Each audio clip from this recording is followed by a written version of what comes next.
Ideal niya na para mabuhay nasa bato, ibabaw ng bato.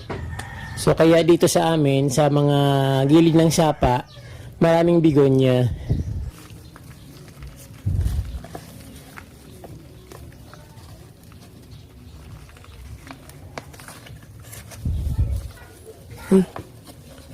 Sayang ugat na ano, balik.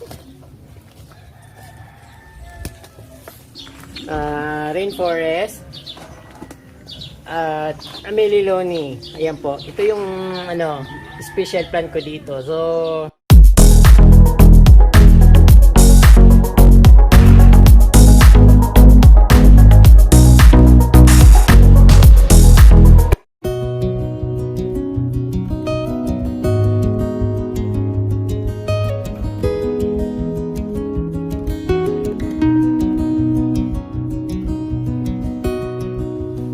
maglilipat ako ng bigonya kasi nagkakalat na dito sa aking bakuran. So hindi ko naman ito tinanim dito, bigla lang siyang nagkaroon ng ganyan. At syempre hindi lang yan, madami na, may nilipat na ako ng una. Then ito, bigla na lang siyang nagkaroon ng mga bigonya dyan. Wala naman akong tinatanim dyan. At siyempre nakikita nyo nasa ano siya, nasa hollow block. Siguro nung namulaklak yung isa sa mga bigonya, yung ano niya, falling niya na ano dito, parang tumalsik yata dito. Kaya ganun na, ang dami kong nililipat dito. Siyempre meron akong bigonya dito na maganda siya pang hanging. Ito, iriripat ko siya kasi nasasayang ako. Hindi ko alam kung paano siya iripat kasi dumikit na sa simento. Pero sa tingin ko, hindi naman pala siya meron siyang maliliit na ugat na nakadikit sa simento. So yun ang matagal ko na tong pinagbabalakan na ilagay ko sa hanging o hanging pot para gumanda. Kasi dito dapat landa, nasa simento kasi siya. Although yung mga bigonya ayaw niya ng maraming tubig. Ang ideal niya na para mabuhay nasa bato, ibabaw ng bato. So kaya dito sa amin, sa mga gilid ng sapa, maraming bigonya. Ayun, natanggal ko na siya. Ayun, nabali yung daon.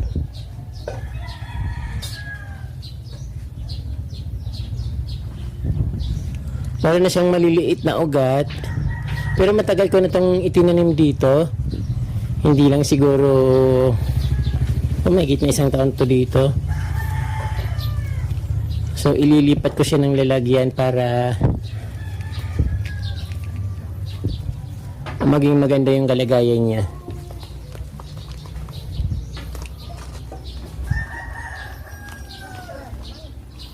Mas maigi ito pang hangin kasi gumagapang siya at maliliit lang. So ito yung itsura ng dahon niya. Parang batik-batik, parang variegated na kulay pink. Tapos tinanim ko lang siya sa bao, kaya ayun, yung lupa niya konting-konti at nilagyan ko ng konting kahoy. So ilalagay ko siya sa isang lalagyan. Then ihangin ko.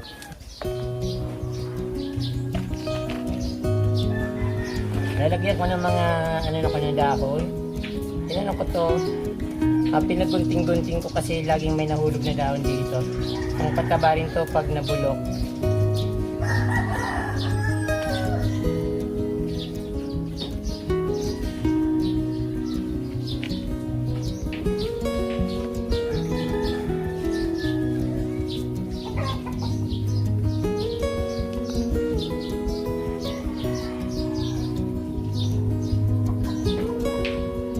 Itong mga lupa na ito, yung soil na ginagamit ko, nakuha ko lang dyan sa gilid ng kalsada.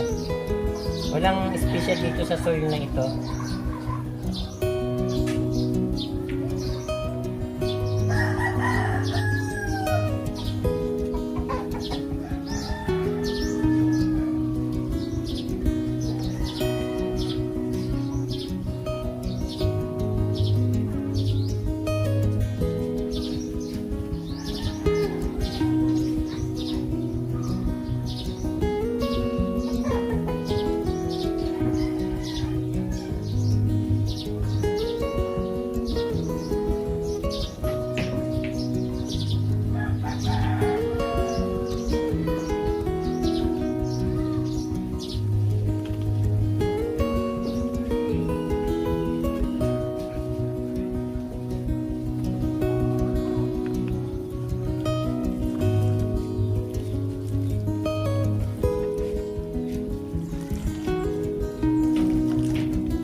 hoping na dumami siya at lumago.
Try ko rin yung Wandering Dew. Ito walang problema dito kasi kahit na nakasabit lang sa kahoy, nabubuhay siya. Walang problema sa Wandering Dew. Napakadaling mabuhay. Lalo pag nakalagay sa soil.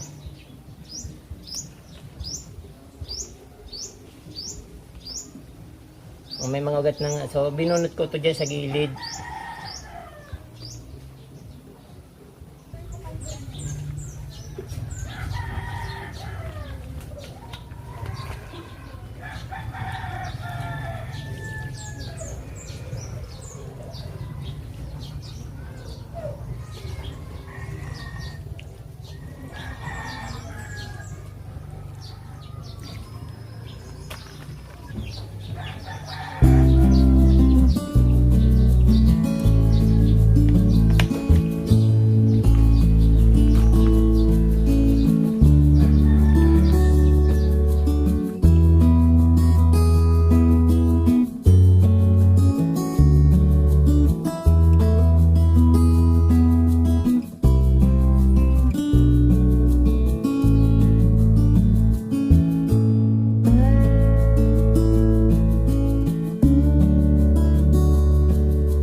Ito,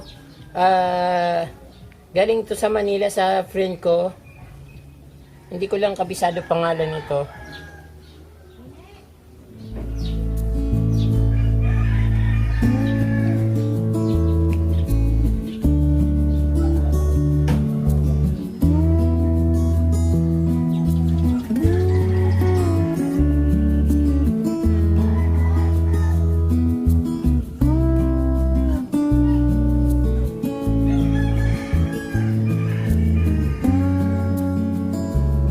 puputulin ko para ano, hindi mahirapan.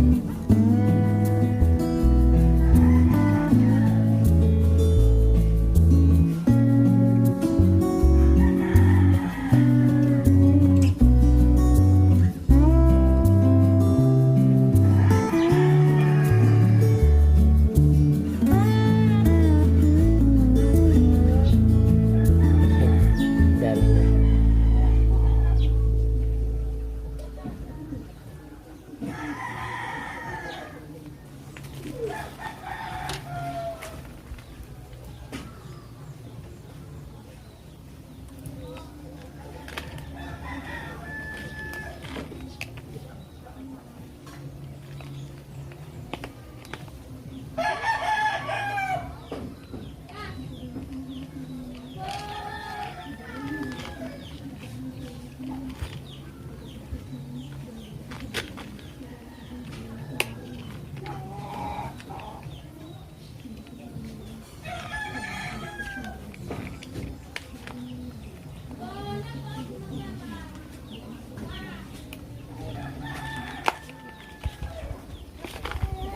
So ayun, meron na kagad akong ano, dalawang hanging plants plus begonia.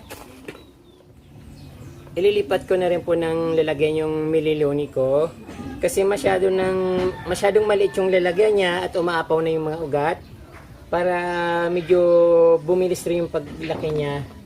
Kaya lang yung binili kong paso maliit din. Saka ako na lang ulit ilalagay sa mas malaki kapag ano na dumami na at mas malaki pa. Ay, katakot naman to, baka mabali.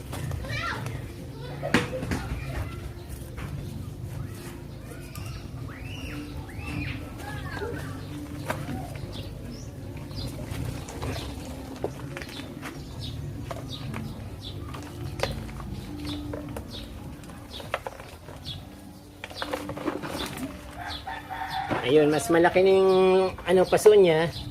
Mas magandang ano, mas mabibigyan siya ng pagkakataon para lumago.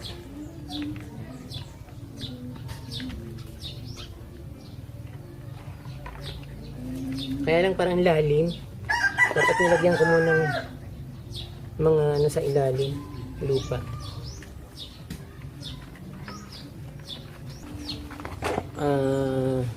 Lalagyan ko na lang ng bunot yung ano niya dito sa ibabaw, bunot ng niyog para hindi lahat lupa at madaling ano yung mga ugat niya, maka-recover.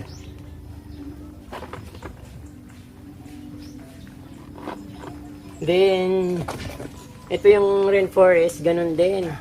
Yung mga ugat niya umaapaw na kaya ililipat ko rin siya ng lalagyan. Yung ugat niya lumalabas, kaya dapat mas malaki na rin yung lalagyan niya. So ililipat ko rin siya. Naku, delikado to.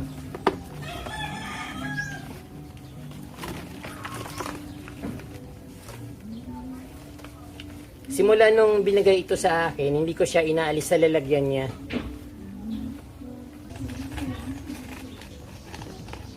Ayun. Ay, naputol yung ugat. Ayun o, kaprom, di puro ugat. Hayaan ko na lang siya na ganito. Hindi ko alam kasi kung kailangan siya putulin. Kaya ilalagay ko na lang siya ng plain na ganito dito sa ano, sa lalagyan. But lalagyan ko muna ng lupa ng konti sa ilalim. Kasi masyadong malalim tong ano, paso.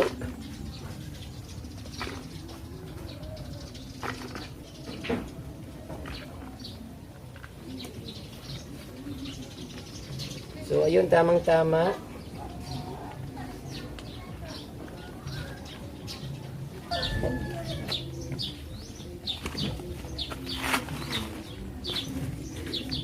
So ito lang po, kaprom, ang aking ano, medyo valuable na halaman. Rainforest at Mililoni. Ayan po. Ito yung ano, special plant ko dito. So Aside from this, wala nang medyo valuable na halaman dito sa akin. Kaya ito lang yung ano, lagi kong sinisilip at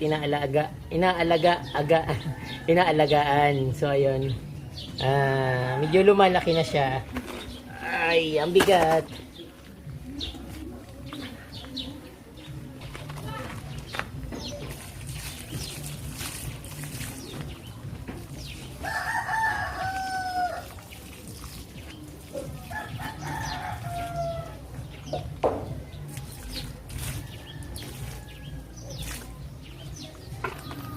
So, ayan na sila ngayon. Medyo maaliwalas na yung tingnan yung ano, rainforest, Mililoni. Then, yung mga niripat ko na bigonya, ayan o. Gumaganda na kagad. Kalalagay lang sa paso, maganda na kagad.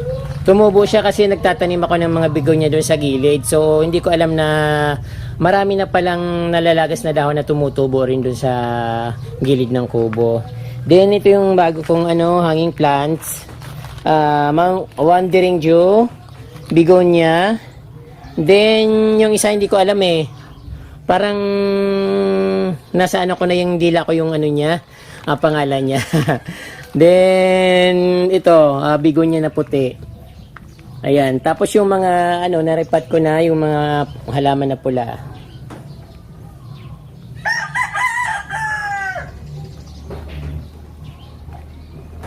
At ito na naman mga ka-Promdi, mayroon po tayong pa-shoutout. Pag may shoutout, palagi akong excited kasi napapanggit ko yung mga pangalan na nakakausap ko sa mga nagko-comment sa videos. Siyempre, yung iba friend ko na rin. Kaya shoutout po to Ma'am Asbiti Daria of Binangunan, Rizal. Luna LC74, shoutout po. Shoutout din to Ma'am Nora Abiera.